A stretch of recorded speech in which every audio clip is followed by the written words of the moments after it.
ايه الفرق بين حكم الحبس مع الشغل وحكم الحبس مع الشغل والنفاذ؟ بص حضرتك، مبدئيا كده اي حكم حبس بيصدر ضد اي متهم في جنحة يجب ان يشتمل على حاجة من الاتنين، يا اما كفالة يا اما نفاذ. وده حسب طبيعة الاتهام نفسه، حسب الجريمة. في جرائم لازم تكون فيها نفاذ، وفي جرائم بيبقى فيها كفالة، وفي جرائم القاضي بيختار، او جوازية القاضي ممكن يدي فيها نفاذ او ممكن يدي فيها كفالة. طب ايه الفرق بين الاتنين؟ اولا جريمة او الحكم اللي بيبقى مشمول بالنفاذ هو ان اللي بيتنفذ فور صدور حكم محكمة اول درجة، بشرط طبعا ان هو يكون حضوري او يكون عمل معارضة وتأيد فيها الحكم. فلما بيجي يعمل استئناف، هنا الاستئناف لو يوقف التنفيذ بياخدوه ويتحدد له جلسة وهو محبوس في الاستئناف، وينظر الاستئناف وهو محبوس، ده لو اتقبض عليه.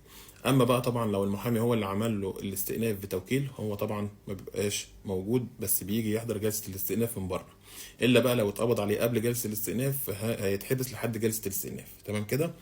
اما الحكم المشمول بالكفالة، الكفالة دي بقى ايه؟ زي مثلا واحد اتحكم عليه بالحبس سنة مع الشغل وكفالة 1000 جنيه. الكفالة دي 1000 جنيه فايدتها او لازمتها ان هي بتوقف تنفيذ الحكم مؤقتا لحد جلسة الاستئناف. يعني لو واحد عليه حكم مثلا سنة وكفالة 1000 جنيه واتقبض عليه، بيروح يستأنف. لو كان الحكم طبعا حضوري أو حكم بعد معارضة، بيروح يستأنف ويدفع ال1000 جنيه ويتحدد له جلسة ويخرج. طب لو ما دفعش ال1000 جنيه ديت، ما بيخرجش، بيضل محبوس برضه لحد جلسة الاستئناف. أو ممكن ما يدفعهاش في حالة مثلا إن المحامي ممكن يعمل له الاستئناف بالتوكيل.